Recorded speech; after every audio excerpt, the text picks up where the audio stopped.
Tudo bem, pessoal? Hoje é dia 20 de setembro, né? De 22, dia da derrota dos gaúchos. Tá? Uh, Aula de revisão, economia do setor público, a última aula, né, de revisão. E a gente vai terminar, a gente vai começar falando primeiro aquela lista de exercícios que eu mandei por último para vocês, né? E depois ainda, se der tempo, a gente vai dar uma olhadinha naquela planilha ali do nível ótimo de poluição, né? Que eu mandei pelo WhatsApp, né? E que a gente pode trabalhar também.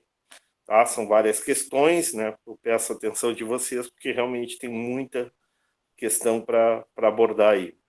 Então, Cristiano, né? Se alguém também puder ajudar o Cristiano, agradeço, né? Vamos começar falando aí da disciplina de economia do setor público, né? As questões que eu mandei para vocês na pasta da disciplina. Começa aí, Cristiano, por favor.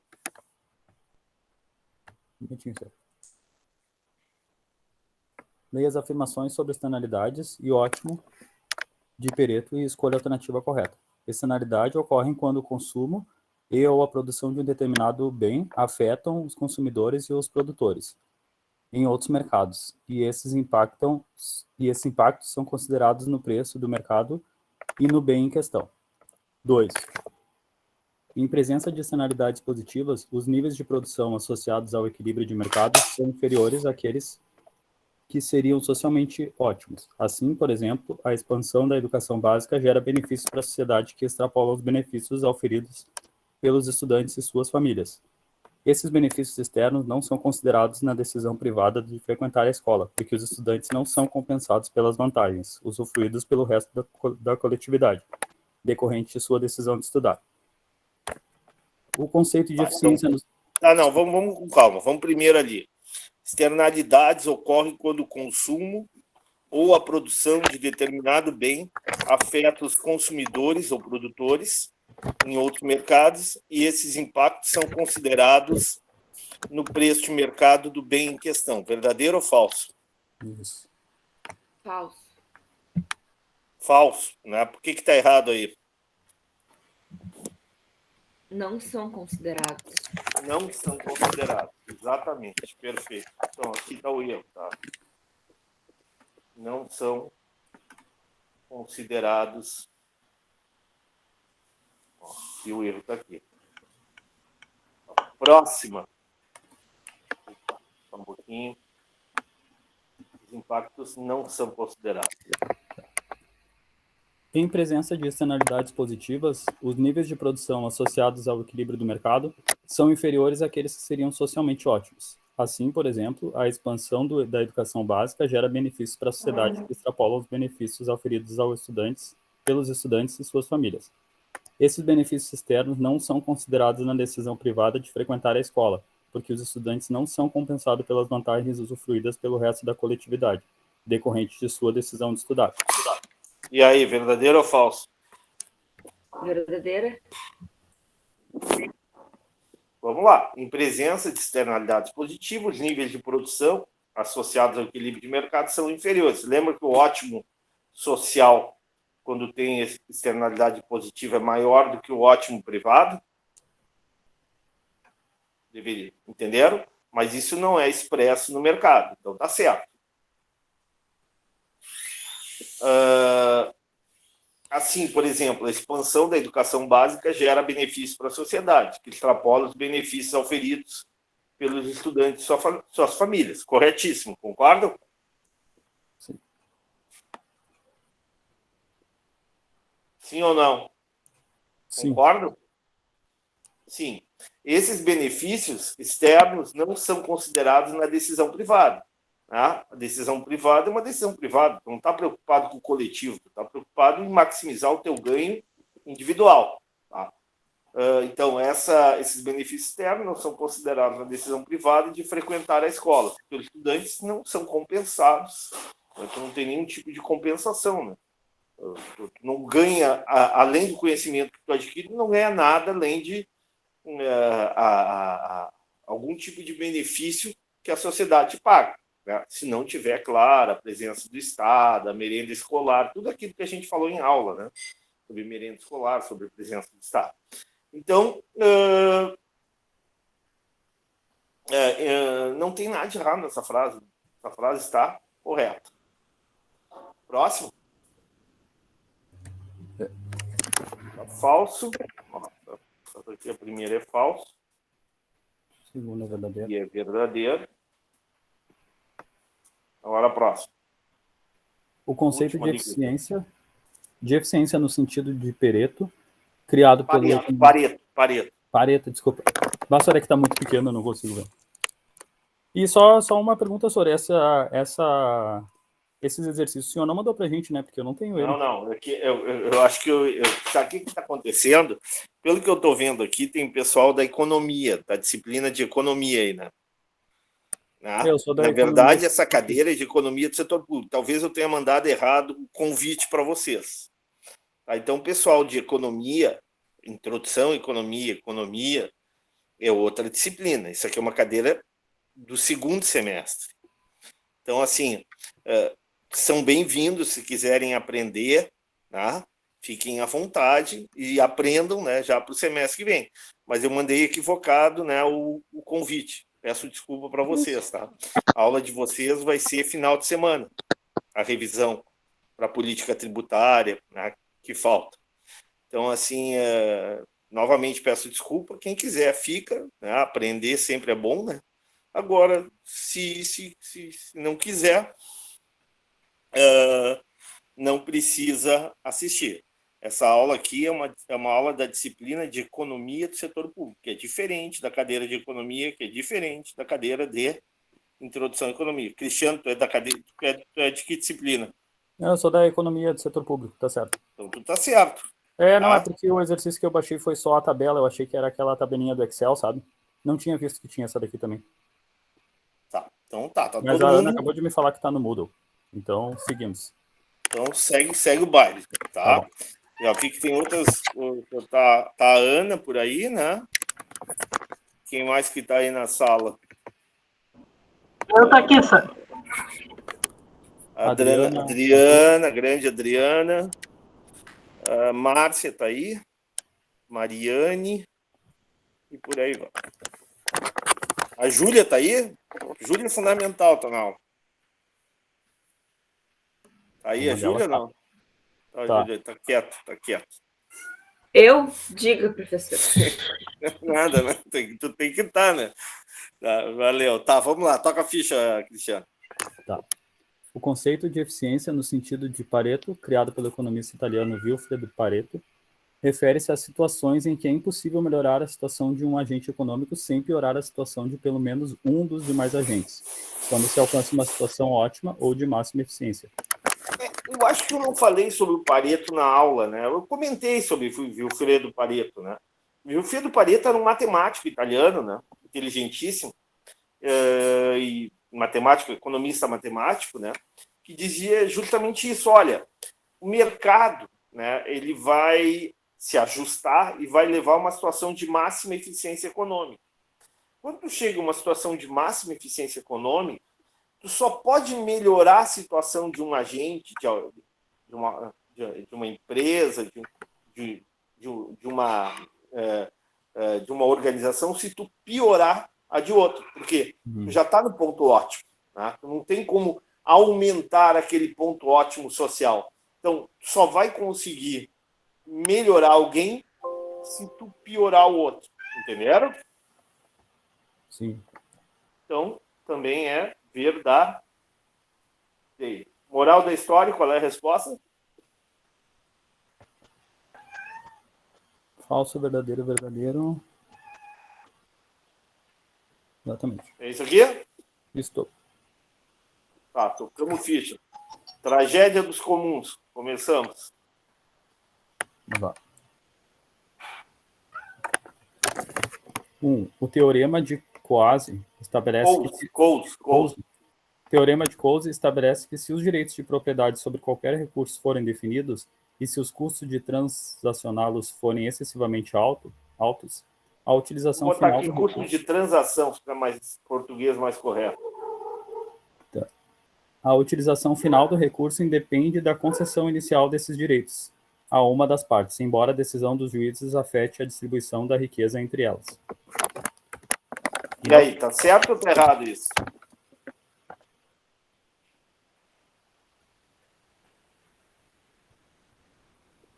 O que vocês acham? Isso, cara. Ana, Cristiano, Adriana, tá certo ou errado?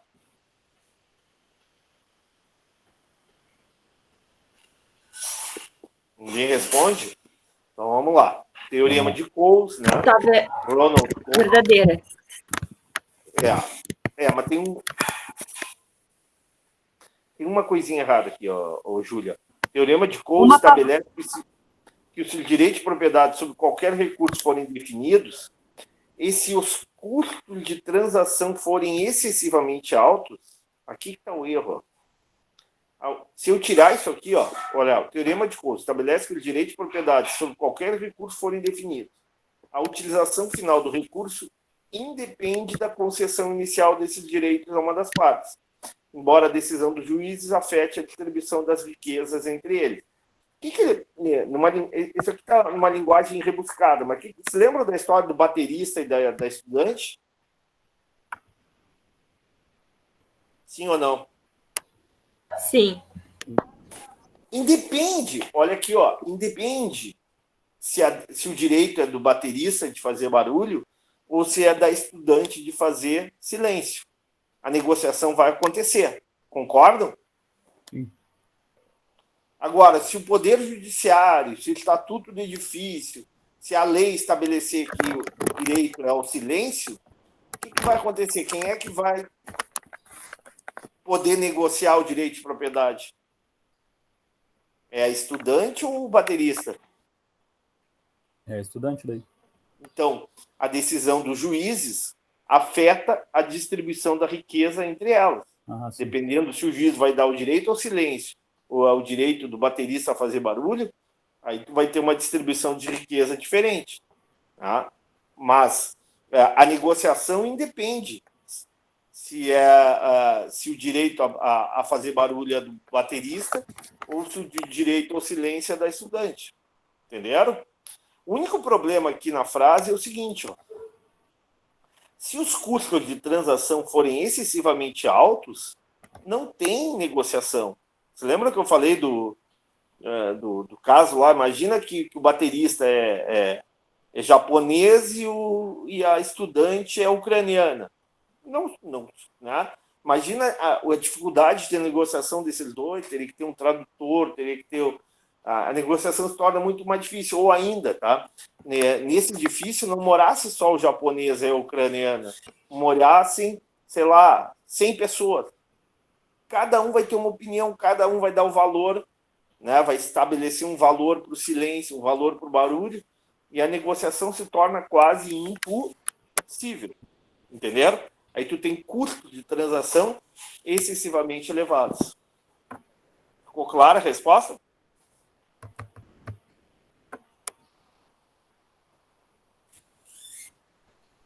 E aí, ficou claro? Sim ou não? Pode escrever no chat. Sim, senhor. Senhor, se conseguir aumentar um pouquinho o zoom, que ela tá muito pequenininha as letras. Tá bom. Peraí que eu vou fazer o seguinte. Só um pouquinho. Toda a questão aqui eu vou... Melhorou? Melhorou. Obrigada. Tá. Agora vamos lá. Adriana, lê para nós a segunda afirmação aí. Uma vez concedidos os direitos a algum indivíduo, aqueles podem ser transacionados no mercado.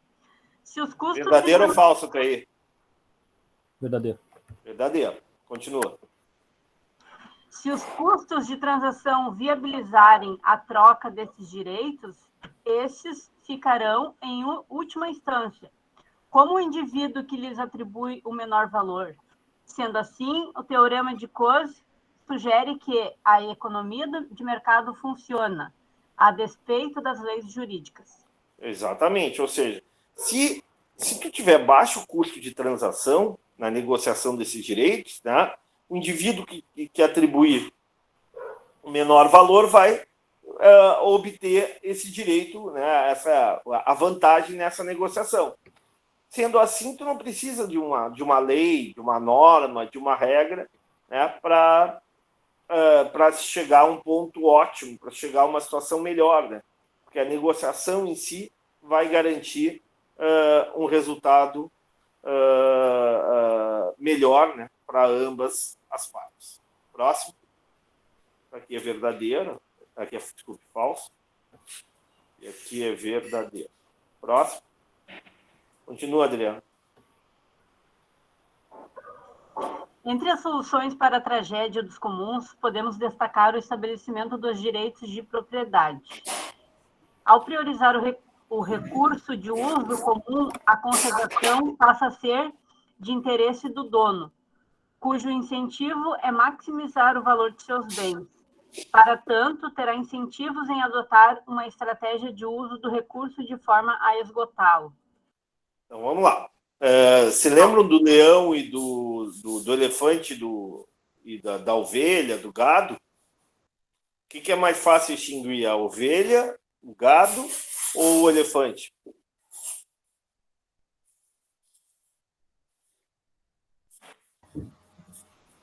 Hein? O elefante? Por quê? O elefante...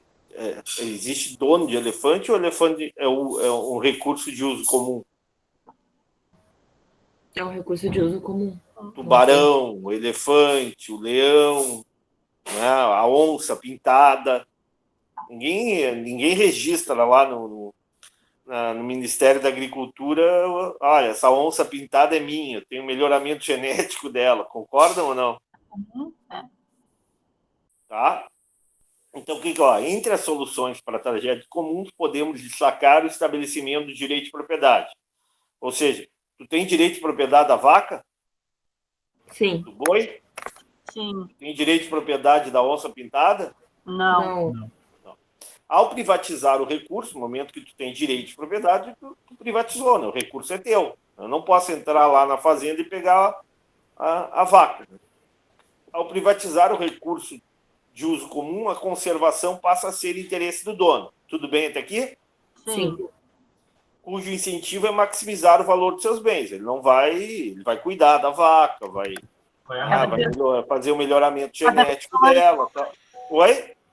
Para cada vez valorizar mais. Claro, né? Para maximizar o ganho dele. Para tanto, terá incentivos em adotar uma estratégia de uso do recurso de forma a esgotá-lo. Certo ou errado aqui? Errado. Ótimo. Aqui está o erro. Então, qual é a resposta? É a F. Somente a 2. Apenas a alternativa 2 está correta. Tá bem? Tranquilo? Alguma dúvida, alguma pergunta? Podemos continuar? Sim. Se não der para a gente terminar hoje, a gente faz uma outra aula no final de semana, pode ser? Pode. Continua, Adriana, tá lendo bem. A correção das externalidades... Primeiro enunciado. Quer que eu aumente mais? Aumenta um pouquinho mais. Estão no computador, no celular? Não, né? eu estou no computador, só que está parecendo bem pequeno. Agora melhorou. Vamos lá. Leia as afirmações sobre políticas privadas e públicas de regulação e escolha a alternativa correta. A correção das externalidades pode ser feita mediante o uso da tributação corretiva. Verdadeiro ou falso? Verdadeiro. Tá. Essa forma de correção é conhecida como tributação pigoviana. Pigoviana, Arthur Pigu, né? Pigoviana. Imposto corretivo. Já falei isso. Verdadeiro ou falso? Verdadeira. Tem por princípio de que o governo, mediante o uso de uma combinação apropriada de impostos, cotas e proibições, poderia internalizar os custos gerados pelas externalidades oriundas do consumo ou da produção. Verdadeiro ou falso? Aí pegou agora, senhor. E aí, pessoal?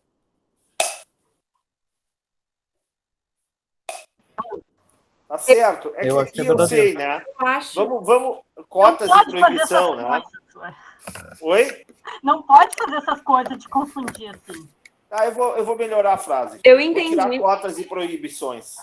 Ô, professor, eu entendi que ali, no caso, quem internaliza os custos não seria o governo, seria a instituição. Aí eu coloquei como falso. Não. Tem o princípio de que o governo, mediante o uso da cobrança de impostos, não, é o governo que cobra impostos. Tá? Ó, mediante o uso da cobrança de impostos, poderia internalizar os custos gerados pelas externalidades oriundas do consumo e da produção. Entenderam? O que faz o governo? Tu é fumante, tá? No momento que tu é fumante, tu tá gerando malefícios para ti e para a sociedade, na medida em que tu, né, tu gera fumaça, né, tu cria tu cria problemas para o fumante passivo. Então, o que faz o governo? O governo faz uma combinação, né? Que combinação o governo faz? O governo proíbe o cigarro em alguns lugares, né? Proíbe o cigarro para jovens, para menores de 18 anos. Mais do que isso, o governo estabelece uma carga tributária absurda, né, sobre o valor do cigarro, que tem lá 60%, 70% do valor do cigarro, é carga tributária. Ou seja, o governo está dizendo o seguinte: eu não estou te proibindo de fumar, tá? Porém, eu vou limitar. Oi? Só vai pagar o preço. Só vai pagar o preço pelos malefícios que tu causa para a sociedade. Então, o imposto piguviano, o que é? É a ideia de internalizar os malefícios, né? Internalizar os prejuízos causados pelo ato de fumar.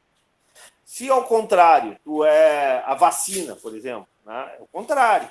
Né? Tu gera externalidades positivas. Então, o que o governo vai fazer? O governo, ao invés de tributar o consumo da vacina, ele vai subsidiar o consumo da vacina, ou seja, ele vai incentivar que a pessoa se vacine. Entenderam? Mas também é dentro da visão da correção das externalidades, a visão do Pigu, né? Do Arthur Pigu. Entenderam ou não? Sim ou não? Sim, senhor. Tem uma clareada melhor. Então tá, isso aqui é verdade. Cadê? Próximo, continua.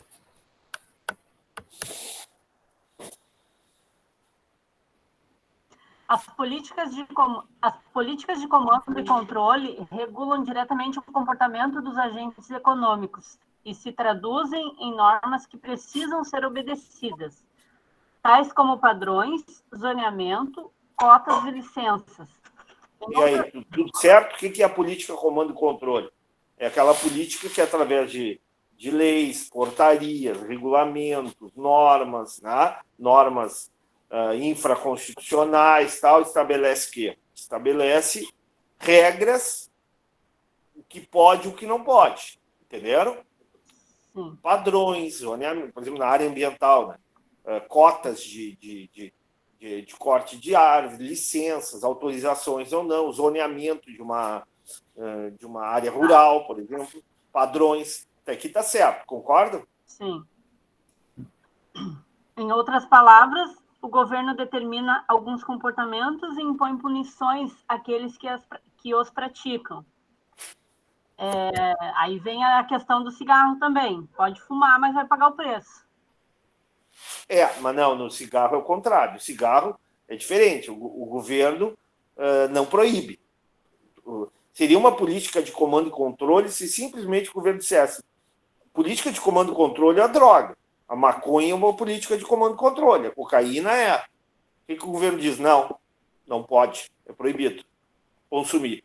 Já o cigarro, o álcool, o governo não proíbe. O governo diz: tu vai pagar pela externalidade negativa que tu causar. Aí tu vai fazer o quê? Aí é o imposto piguviano, né?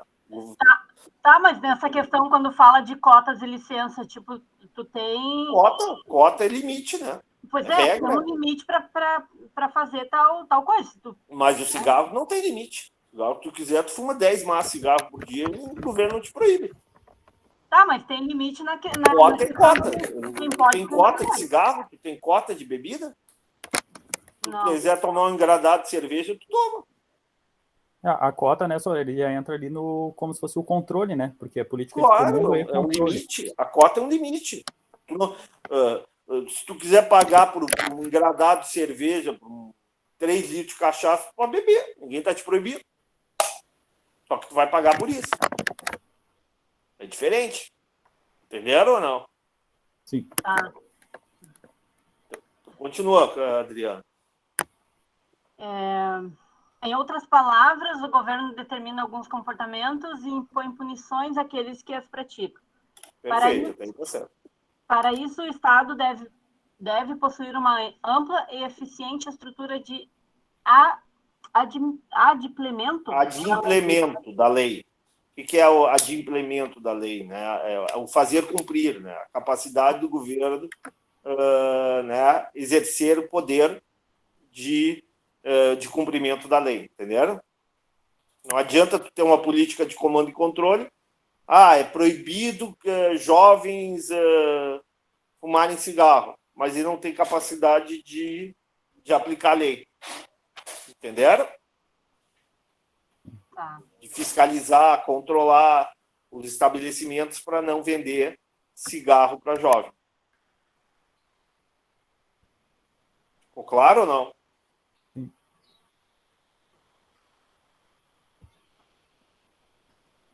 Sim ou não? Sim, senhor. Sim. Então, próximo, último, Adriano.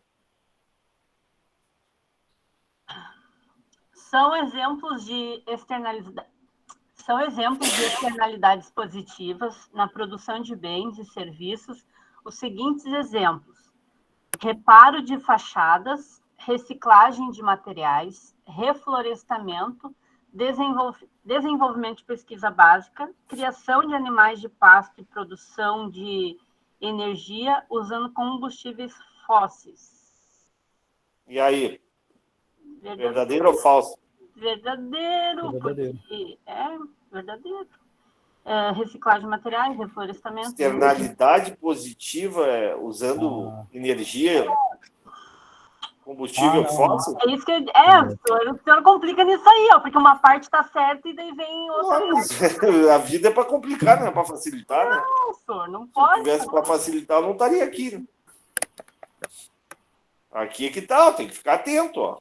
Animais, a gente sabe que gera poluição, metano, dióxido de carbono, né? Aquecimento global, tudo que a gente fala em aula, né? Falamos do mercado de crédito de carbono e tal. E produção de energia, né? Evidentemente que não é uma energia limpa, né? Sabemos que energia limpa é energia eólica, energia solar, energia nuclear. Né? Energia fóssil não é uma energia limpa. Até o básico estaria certo. Até ali está ótimo. Reciclagem de materiais, reparo de fachadas, né? Tem uma valorização da rua, valorização do bairro, reflorestamento, desenvolvimento de pesquisa básica, tudo isso aí é externalidade positiva, cara. Sim. Criação de animais de pasto e produção de energia usando energia suja. Então, qual é a resposta aqui? B. Tem que ficar atento, pessoal. Por isso que a gente está revisando aqui. Ficar muito atento na leitura. Quem é que pode ler a próxima? Eu. Então, pode ler quem quiser aqui. Tá liberado. Vou aumentar aqui. Toca a ficha. Leia as afirmações sobre bens públicos e privados e escolha a alternativa correta. 1. Os bens públicos puros constituem um exemplo extremo de externalidade. De fato, a exemplo dos recursos comunitários, a propriedade desses bens não pode ser individualizada em razão desse bem ou serviço não ser divisível. E aí, Além tá certo disso, ou tá errado até aqui? certo? certo? Continua. Além disso, contrariamente aos bens privados, o ato de consumir o bem público não reduz a quantidade disponível para o consumo das outras pessoas. Verdadeiro ou falso? Se eu estou consumindo defesa nacional, se eu estou consumindo sinal de rádio, se eu estou consumindo a redenção no horário de não tem congestionamento, eu estou proibindo outra pessoa de consumir aquele mesmo serviço? Não. Tá certo, continua. Portanto, os bens públicos puros apresentam duas importantes características. O consumo desses bens é não excludente e não rival. Então, sinal de rádio, sinal de televisão aberta, tu tem rivalidade no consumo? Não. É justificável aplicar o princípio da exclusão? Não. Então, é verdadeira. Verdadeira. Toca a ficha. Próximo. 2. Bens e serviços privados são negociáveis eficientemente no mercado, pois apresentam rivalidade no consumo. Seu custo marginal não é desprezível e são divisíveis. E aí, verdadeiro ou falso? Pacote de bolacha é um bem público ou um bem privado? Privado. Consegue se estabelecer um preço? O mercado consegue estabelecer um preço para o pacote de bolacha? Sim. Tem rivalidade no consumo? Sim. Tem. O custo marginal é positivo? Existe a possibilidade de divisibilidade? Sim. Então é verdadeira. Próximo. Bens e serviços privados podem ser tratados como bens meritórios ou demeritórios, quando gerarem externalidades positivas ou negativas apenas no consumo. Exemplo: vacinas contra o sarampo, serviço médico familiar, fumar em recinto fechado e dirigir embriagado. Verdadeiro ou falso? Verdadeira. Eu acho que é verdadeiro. Fechou. Essa aqui tá muito barbadinha, essa questão. Pelo amor de Deus. Que barba. Achei difícil, senhor. Acho que a prova poderia ser só assim. Bem difícil. Vai acreditando. Aí vai nessa. Tá? Fechou? Vamos para a próxima? Isso aqui a gente já fez, né? Isso aqui a gente já fez. Fizemos em aula isso aqui da negociação dos direitos de propriedade? Sim ou não? Não, nós fizemos um exemplo diferente, professor. Pois é. Com números, no caso, diferentes. Negociação dos direitos de propriedade. Então vamos lá, ver se. Lê para nós aí.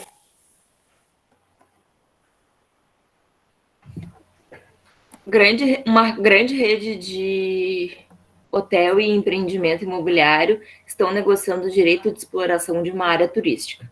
O direito de exploração é do empreendimento imobiliário. A exploração irá causar danos para a área e prejuízo para a atividade hoteleira. Então, tá. Quem é o direito aí? É o direito do empreendimento. Só que isso aí vai gerar o quê? Poluição, vai gerar uma série de externalidades negativas que vai prejudicar o outro setor importante da economia local lá, que é o turismo, ok? Ok. E aí, o que mostra, tá? Por que aparece só isso aqui? 300 mil por mês, o lucro do empreendimento imobiliário. 100 mil e com cooperação não aparece? Ou eu apaguei aqui? Peraí. Não tem com cooperação, professor. Eu entendi que era para a gente calcular. Considerando que as despesas mensais para recuperação e manutenção da área custe 100 mil. Beleza, a rede... tá, entendi. Tá. O direito de exploração... Tá.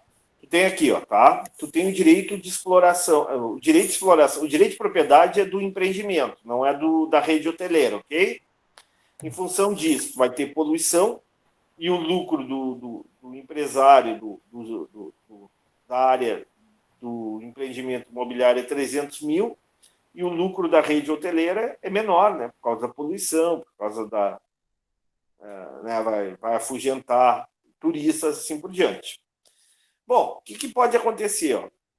Tu pode, porque a área vai estar degradada, né? Em função do empreendimento imobiliário, pode fazer uma recuperação da área, né? Uma recuperação ambiental, mas tem um custo. Qual é o custo da recuperação ambiental? 100 mil. Entenderam ou não? Quem é que vai ter que pagar por esse custo? Quem tem ou quem não tem o direito de propriedade? Quem não tem. Não tem. Então, quem vai pagar é a rede hoteleira. Tudo bem? Sim. Então, aqui, ó, a rede hoteleira estará disposta a arcar com despesas de recuperação e manutenção da área se o lucro dessa rede aumentasse de 100 mil para 250 mil, com uma área sem danos. Aqui tem uma questão interessante. Ó. Tá? A rede hoteleira estaria disposta a arcar com as despesas. Até aqui tudo bem. Tá? Se o lucro desta rede aumentasse de 100 mil, que é o atual, né, para 250 mil, com uma área sem dano. Mas ela não vai conseguir aumentar para 200. Ah, não, tá. Olha aqui. Se aumentasse para 250 mil, tá? Se aumentasse, se a área sem danos aumentasse o lucro, com uma área recuperada ambientalmente, o que vai acontecer? Vai ter mais turistas, vai ter mais gente no hotel, concordam? Sim. O lucro vai aumentar de 100 mil para 250 mil.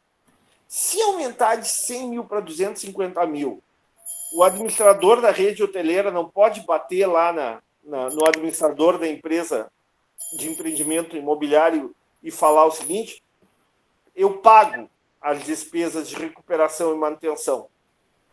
Eu pago 100 mil. Vale a pena para a rede hoteleira fazer isso? Sim ou não? Sim. Porque quanto é que ele... Vai aumentar 150, né? Exatamente. Ele ganharia agora não mais 100 mil. Ele ganharia 250 mil menos 100 mil que ele vai pagar para recuperar. Ou seja, ele ganharia 150 mil, que é maior do que 100 mil. Sim. Concordam ou não? Sim. Então, aqui está certo, verdadeiro. Entenderam o que o professor disse ou não? Sim, nessa primeira opção, sim. Tá, tranquilo. Lê a segunda para mim, Júlia. A rede hoteleira poderia ofertar até, no máximo, 60 mil para o empreendimento imobiliário para obter o direito de propriedade de exploração da área. Se o lucro desta rede aumentasse de 100, uma área com danos, para 250 mil, com uma área sem danos. E aí? Só 60 mil ela poderia dar mais, vamos supor, tá? Poderia. Ela aumentou recuperou a área, tá? O lucro dela aumentou de 100 mil para 250 mil. Tudo bem até aqui? Sim. Ou seja, o lucro dela aumentou 150 mil. Aí, o administrador da rede hoteleira ia bater na porta do outro administrador. O lucro dela aumentou 150 mil. Não, desculpe. O lucro dela não aumentou 150 mil, não. Tá? O lucro dela era 100 mil. Tá? O lucro dela era 100 mil. Foi para 250 mil. O lucro dela aumentou 150 mil. Concordam? Sim. Só que ela vai ter que pagar o custo de reparação. Concordam ou não? Sim. Tá? Então ela tem uma margem agora de 150 mil a mais. Concordam? Também. Então ela poderia ofertar só 60 mil ou ela poderia ofertar mais do que 60 mil e ainda ganhar dinheiro? Poderia ofertar mais. Poderia dar 100 mil. Eu acho que o teto seria 100 mil. Poderia ter. Em caso extremo, poderia ofertar 120, ainda ganharia. 130, ganharia. Pouco, mas ganharia. Concordam ou não? Entenderam? Sim, Poderia ofertar até 149 mil, ganharia 1.000 e os 149 ficaria com o empreendimento imobiliário, mas ganharia também. Claro que quanto menos ela ofertar, melhor para ela, né? Mas pode ser que o cara do empreendimento imobiliário, que tem direito de propriedade, não. Além de tu pagar a recuperação da área degradada, eu quero que tu me dê alguma coisa. Entenderam? Sim. Ficou claro? Sim, senhor. Então, aqui está errado. Ela poderia ofertar mais de 60 mil. Está errado. Ficou claro? Sim. Falso. Próximo.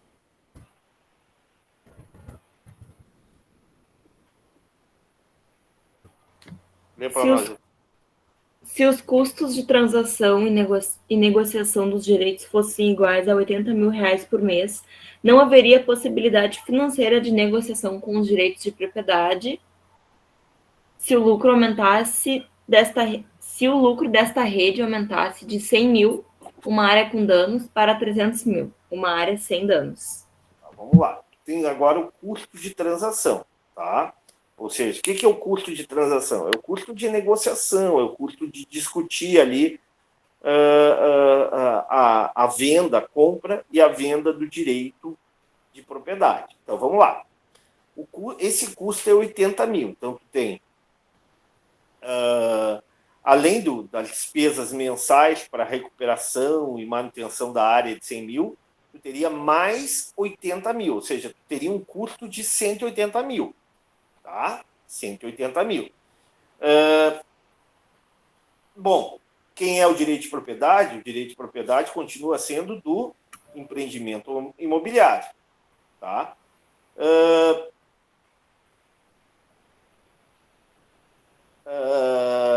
A rede hoteleira aumentaria o lucro de 100 mil para 300 mil. Ela tem um ganho de quanto? De 200 mil.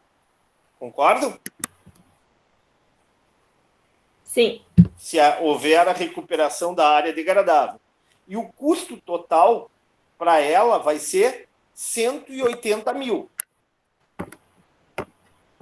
Vou repetir.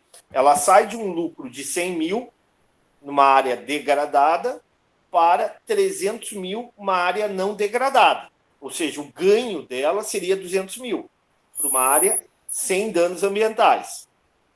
Bom, mas qual é o custo que ela vai ter? Ela vai ter que recuperar a área, 100 mil, mais os 80 mil de custos de transação. Eu pergunto, ainda tem margem para ela negociar? Sim ou não? Sim, porque... Mas tem, né? 20 mil, não tem? Tem 120, eu tinha 100, sobra 20. Claro, ela pode negociar e dizer o seguinte, olha, eu pago o direito de propriedade, eu pago... aliás, eu pago 100 mil, né, para recuperar a área, eu pago o custo de transação e ainda te dou 10 mil. Só do empresário imobiliário. Uma pergunta. E o empresário imobiliário vai ganhar, que vai aumentar o lucro dele de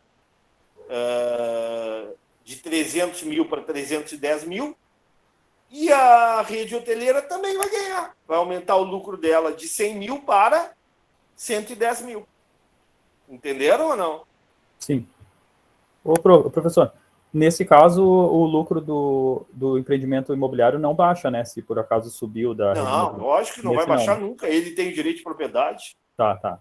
Não. É diferente do outro exemplo que sempre baixava um e aumentava o outro. Não. Esse não, né? Quem tem direito de propriedade não vai baixar o lucro, né? Entendi. Não, eu digo, não baixa exatamente, os ganhos. Não, né? O que vai acontecer? Aquele que não tem direito de propriedade vai tentar negociar. Sim. E mostrar que é vantajoso para ambos negociarem. Entendeu? Entendi isso. Então, nesse caso, a rede hoteleira vai lá e negocia com o cara e diz o seguinte, olha, eu pago... Primeiro tu calcula, tu como administrador da rede hoteleira, tu vai dizer, puxa, se eu conseguir recuperar aquela área, né, vai vir mais turista, vai vir mais dinheiro para a rede hoteleira, o lucro da rede hoteleira vai aumentar de 100 mil para 300 mil. Ótimo. Tá, mas o que a gente vai ter que pagar para esse cara? A gente vai ter que pagar, primeiro, o custo mensal de recuperação, que é 100 mil, concorda? E mais o custo de transação, que é 80 mil. Ele não vai pagar isso. Quem vai pagar sou eu, que não tenho direito de propriedade. Concorda? Sim. Pô, 180 mil, opa, meu lucro vai aumentar, então, não para 300 mil, meu lucro vai aumentar para 120 mil. Tudo bem até aqui? Então eu bato lá na porta e digo, olha, vamos fazer... eu faço o seguinte, ó, eu recupero a área ambiental, pago 100 mil, eu pago os custos de transação e ainda te dou mais 10 mil. Tu aceita negociar esse direito de propriedade? O empresário lá do ramo imobiliário vai dizer, sim, para mim não tem problema, estou ganhando mais, né? E a rede hoteleira também vai estar ganhando, ao invés de 100 mil, 110 mil por mês. 10% a mais. Entenderam? Ficou claro ou não? Silêncio no tribunal. É que assim está escrito ali, ó, não haveria possibilidade financeira de negociação. Não seria falso essa, então? Desculpe, tá? Exatamente. Tá. É por isso do silêncio. Por isso o silêncio. Tá falso. Então, Tá ótimo. Pegadinha aqui, né? É. Pegadinha. Perfeito. Então, qual é a resposta? É a 1 só. Apenas a alternativa Aí. 1. Está correto. Tá. Pegar. Valeu, Cristiano. Obrigadaço. Como prêmio, tu vai ler a próxima. Para aí que eu vou aumentar aqui. Isso.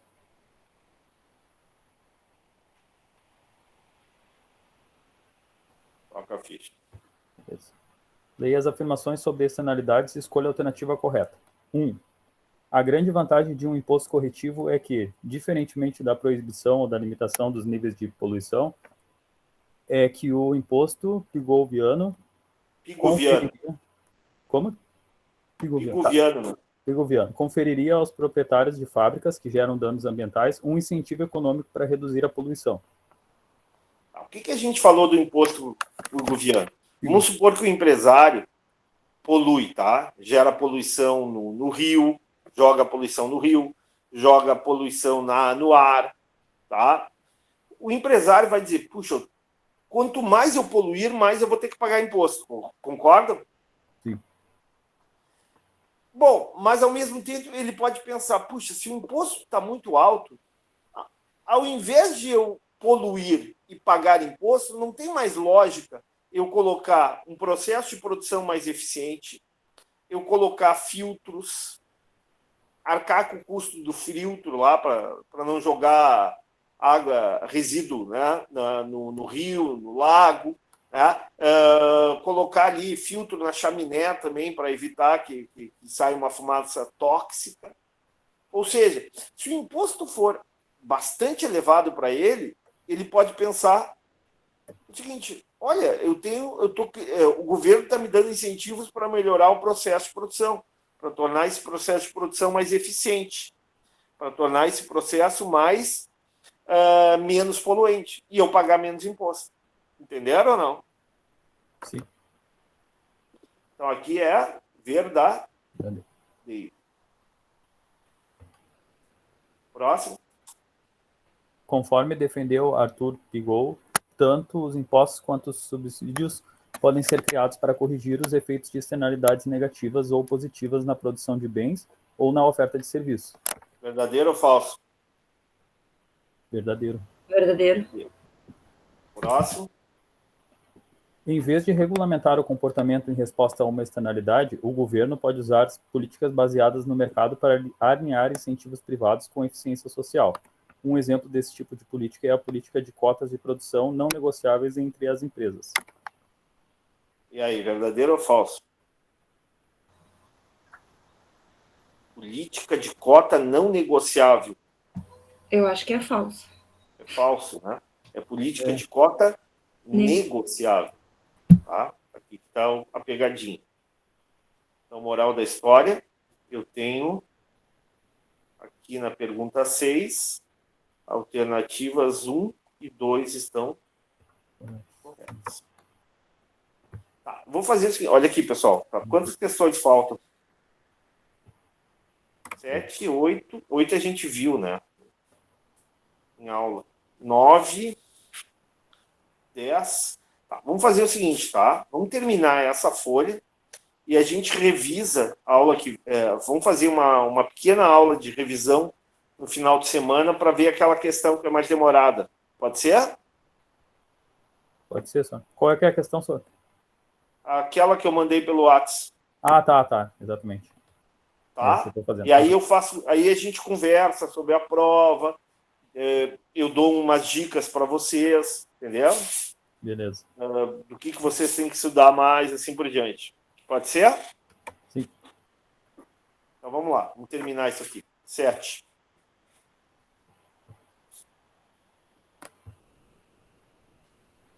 Pode aumentar um pouquinho, senhor? Sim, claro. Sim, mas essa aqui está meio confusa, a 7. Onde é que está a pergunta aqui? Deixa eu ver aqui no meu.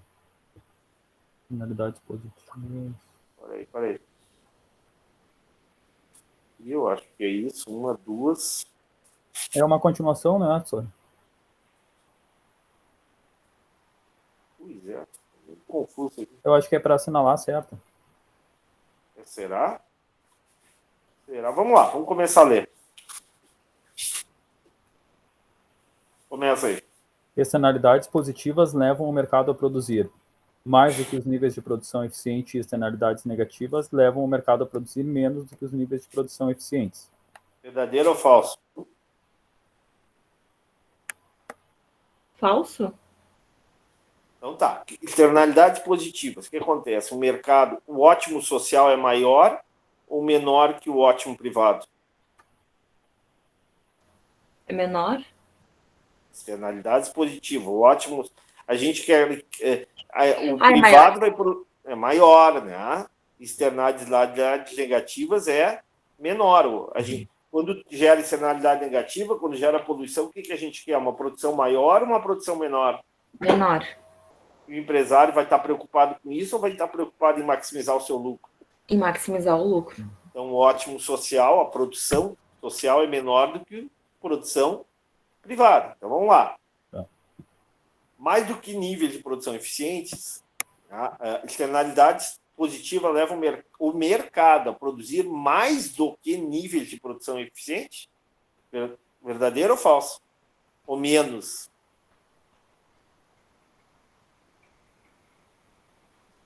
De novo, externalidades positivas levam o mercado a produzir mais ou menos? O que a gente quer? Por exemplo, reflorestamento, reciclagem de alumínio, produção de energia limpa, né? Energia eólica, energia solar. Qual é o grande objetivo da sociedade? Produza cada vez mais? Consuma positivas. cada vez mais? Então, vamos de novo. Externalidades positivas levam o mercado a produzir mais ou menos do que os níveis de produção eficiente. Quando tem externalidade positiva, o mercado produz menos do que a gente gostaria. Concordam ou não?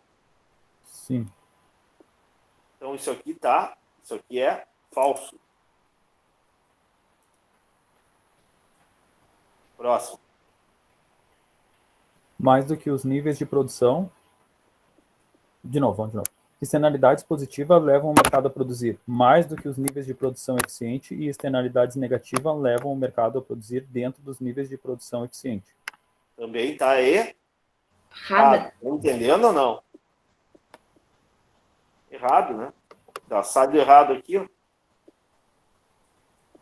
Aqui. Também, ó, mais. O problema aqui é mais, ó. Esse aqui está tudo errado, tá? Tudo. Com externalidade negativa, o mercado produz mais do que a gente quer. Tá? E com externalidade positiva, o mercado produz menos do que a gente quer. Então, está errado.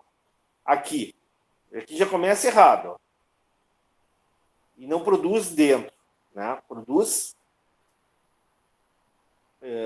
com externalidade positiva, o mercado produz menos do que a gente quer, e com externalidades negativas, o mercado produz mais do que a gente quer. Então, também está falsa essa questão. Alternativa falsa. Próximo. Externalidades positivas levam o mercado a produzir dentro dos níveis de produção eficientes e externalidades negativas levam o mercado a produzir mais do que os níveis de produção eficientes.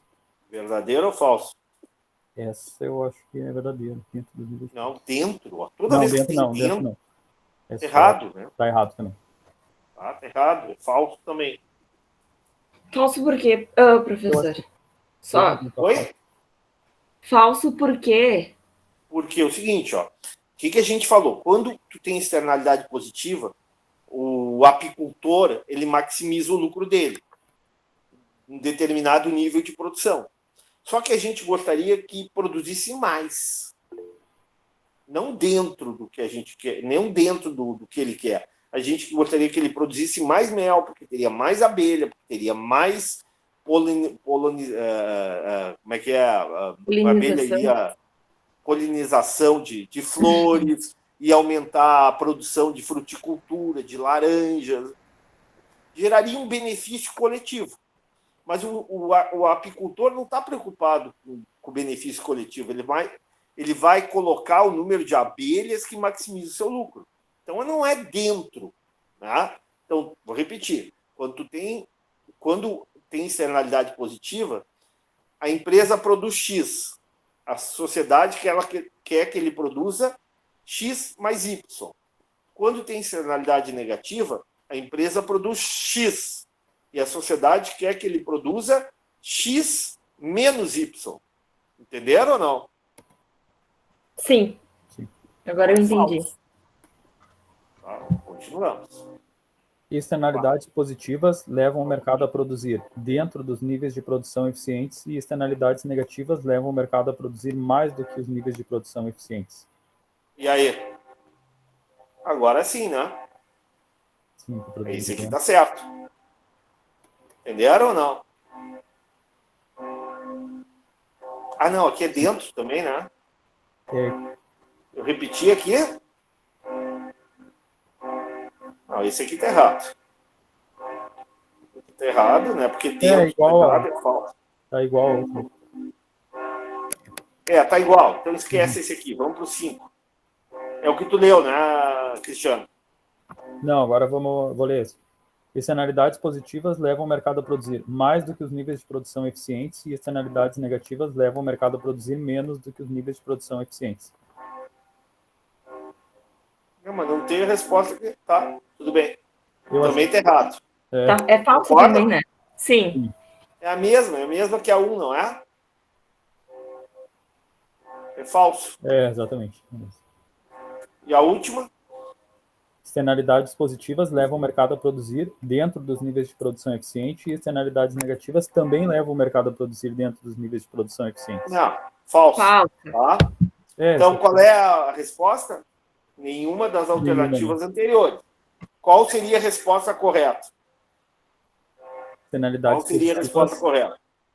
Levam o mercado a produzir menos do que o ótimo social, né? Isso. Ou seja, quando tu tem externalidade positiva, o mercado produz aquilo que maximiza o lucro privado, mas a sociedade gostaria que a reciclagem do alumínio fosse maior do que o mercado produz. A sociedade gostaria que o reflorestamento fosse maior do que os níveis de reflorestamento. A sociedade gostaria que a recuperação de fachadas, a produção de pesquisa básica, o número de pessoas vacinadas, né, fosse maior do que efetivamente é, porque protegeria mais a sociedade. Só que o indivíduo ele não está preocupado no coletivo, ele vai maximizar o seu ganho individual. Se ele achar que tem que vacinar, ele vacina, senão não vacina. Concordam? Sim. E quanto à externalidade negativa, a sociedade gostaria que menos pessoas dirigissem embriagadas, a sociedade gostaria que menos pessoas fumassem, a sociedade gostaria que menos pessoas deixassem a escola, né?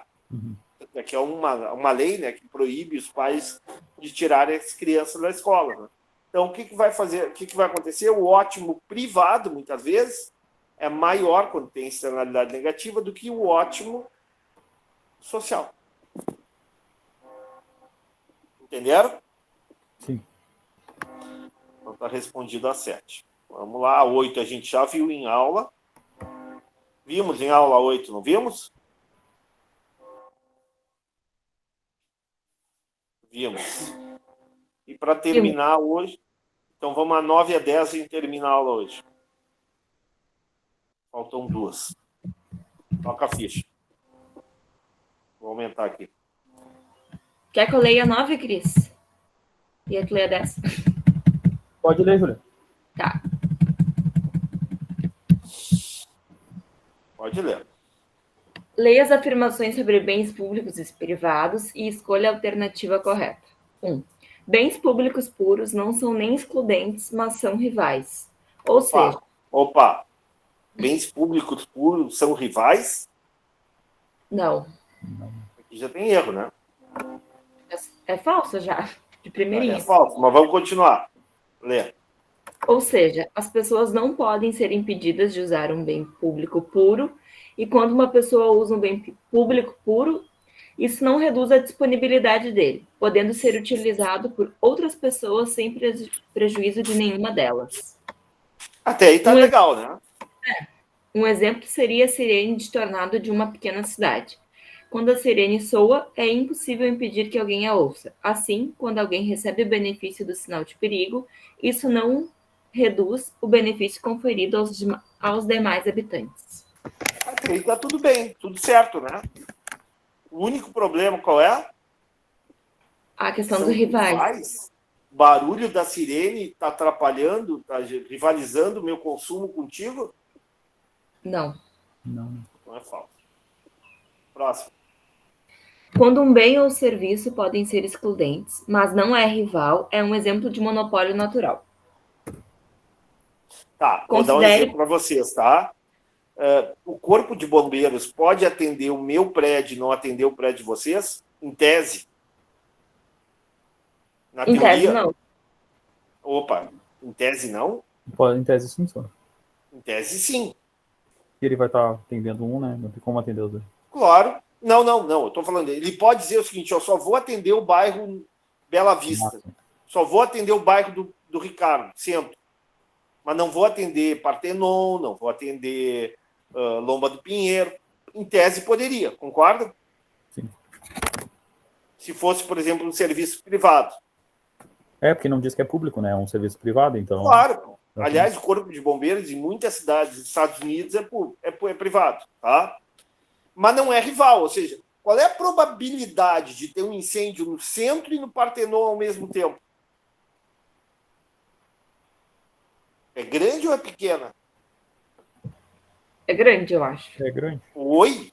Grande? Não. Quantos incêndios Porto Alegre teve Verdade. nos últimos 30 dias aí? Poucos, eu acho. Não sei, na verdade. Poucos, e mais do que isso. Eles ocorrem simultaneamente ou teve incêndio lá na floresta, teve incêndio numa casa lá no Guarujá. Entenderam? Então, o monopólio natural é justamente isso. Quando um bem ou serviço pode ser excludente, tu pode dizer, não atendo o Guarujá, mas atendo a floresta. Mas não é rival. A rivalidade não existe, né? Porque é muito difícil ocorrer simultaneamente um incêndio na floresta e um incêndio no Guarujá. Tudo bem? Sim. Continua.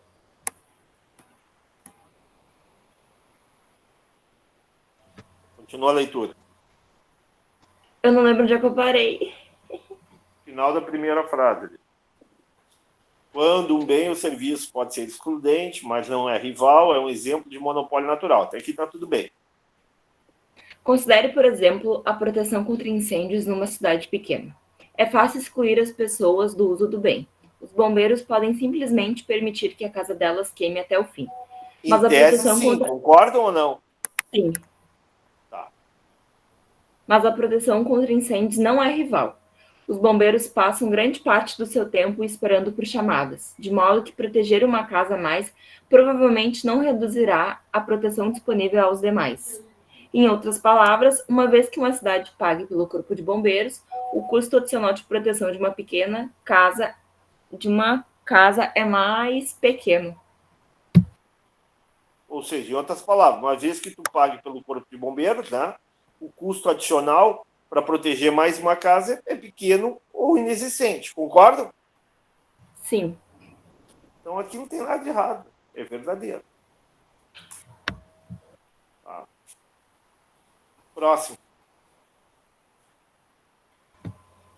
As estradas vicinais são exemplos de bens públicos puros. Uma vez que a O estrada... que é uma estrada vicinal, tá? Uma estrada municipal. É aquela estrada lá do interior do município, lá que liga uma fazendinha, uma chácara a outra. Geralmente é uma estrada de chão batido, entendeu? Continua.